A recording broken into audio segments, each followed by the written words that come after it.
Salut à tous et bienvenue sur la chaîne Les Histoires Folles. Aujourd'hui nous allons vous raconter l'histoire de Mamadou.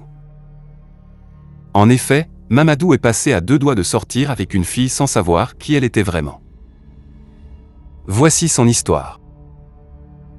Mamadou est un jeune homme, dans la fin vingtaine et habitant dans la capitale d'un pays africain.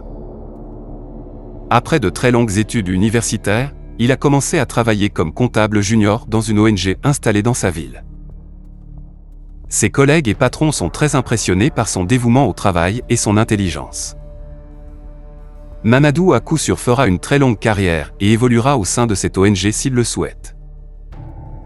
Bien qu'il soit assez bel homme, Mamadou n'est pas encore marié. Il dit vouloir d'abord faire sa jeunesse, et enchaîne donc les conquêtes féminines sans vouloir s'engager. Un samedi soir, les deux amis de lycée de Mamadou vinrent le voir et voulaient qu'il sorte pour aller passer la soirée dans un nouveau bar qui venait d'ouvrir ses portes. Ils avaient entendu dire qu'il y avait de belles filles faciles qui fréquentent le bar. Ils enfourchent donc leur moto et se mettent en route vers le nouveau bar. Arrivés, les trois amis s'installent sur une table et commencent à boire tout en discutant de tout et rien. Les trois jeunes hommes repèrent une fille assise toute seule à une table dans un coin du bar un peu sombre. Mamadou la relook et elle semble bien lui plaire. Il voulait aller lui parler, mais décide d'attendre car il ne sait pas si elle est venue accompagnée ou pas.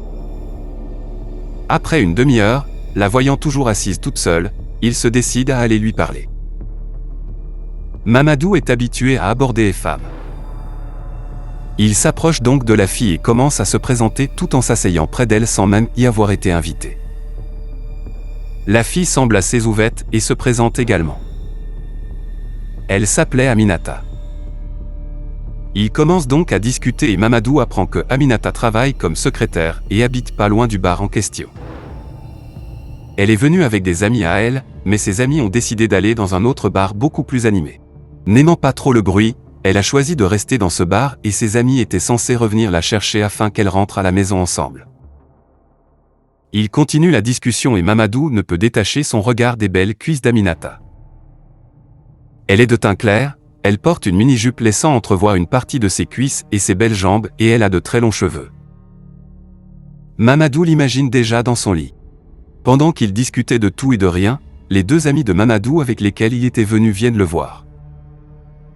Ils le mettent un peu à l'écart et lui disent qu'ils ont réussi à draguer deux filles, et elles sont d'accord pour rentrer avec eux à la maison. Mamadou leur fait savoir que lui aussi était très proche de conclure avec Aminata. Il se salue et ses amis quittent le bar en compagnie des deux filles. Mamadou revient vers Aminata et il continue la discussion avec elle. La soirée avance et le bar commence à se vider. C'est alors que Mamadou propose à Aminata de venir terminer la soirée chez lui. Aminata refuse catégoriquement en lui disant qu'ils viennent à peine de se connaître. Ils s'entendent donc pour un rendez-vous le lendemain afin de mieux se connaître. Pour Mamadou, ce n'est que partie remise. Aminata lui plaisait bien et il comptait la voir dans son lit que ce soit aujourd'hui, demain ou après-demain. Voulant jouer de la galanterie, Mamadou se proposa alors pour la raccompagner chez elle. Ils sortirent tous les deux du bar vers 3 heures du matin et y embarqua Aminata derrière sa moto. Sur la route, il remarque qu'Aminata semble avoir froid. Il s'arrête donc, enlève son pull-over rouge et le met sur elle. Suivant les indications de la belle, ils arrivent à un endroit où elle lui dit de s'arrêter. Elle le fait savoir qu'ils sont très proches de chez elle et qu'elle préfère terminer le trajet à pied. Cela surprit Mamadou mais il n'en fit pas grand cas. Elle lui indexa cependant une maison avec une porte verte et lui dit que c'est chez elle. Ils se saluèrent et Mamadou lui proposa de garder son pull-over et qu'il pourrait le récupérer le lendemain lorsqu'ils allaient se revoir. Il voulut lui demander son numéro de téléphone mais Aminata lui dit simplement de venir demain à 17h à la porte qu'elle lui avait indiquée. Ils se séparèrent ainsi. Lorsqu'ils repartaient, Mamadou se retourna et vit Aminata marcher effectivement vers la porte verte qu'elle lui avait indiquée. Le lendemain à 17h, Mamadou vêtu de l'un de ses plus beaux habits, tapa à la porte qu'Aminata lui avait indiquée la veille. Un vieil homme d'un certain âge lui ouvrit. Il salua chaleureusement le vieil homme et demanda d'après Aminata. Le visage du vieil homme qui était souriant changea brusquement lorsqu'il entendit le nom Aminata. Il demanda à nouveau à Mamadou de répéter le nom de la personne qu'il était venu chercher. Mamadou répéta à nouveau qu'il était venu chercher Aminata. Le vieil homme lui demanda s'il est sûr que c'est Aminata qu'il cherche. Mamadou répondit que oui sans l'ombre d'une hésitation. Le vieil homme demanda à Mamadou de l'attendre devant la porte. Il revient quelques instants après, en compagnie d'une vieille femme et avec une photo à la main.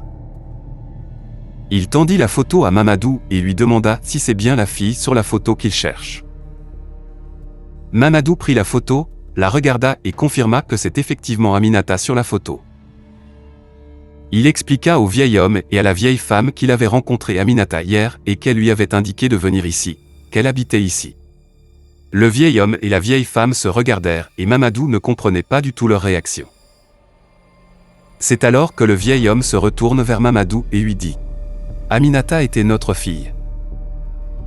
Voici sa mère et je suis son père. » Effectivement, elle habitait ici de son vivant.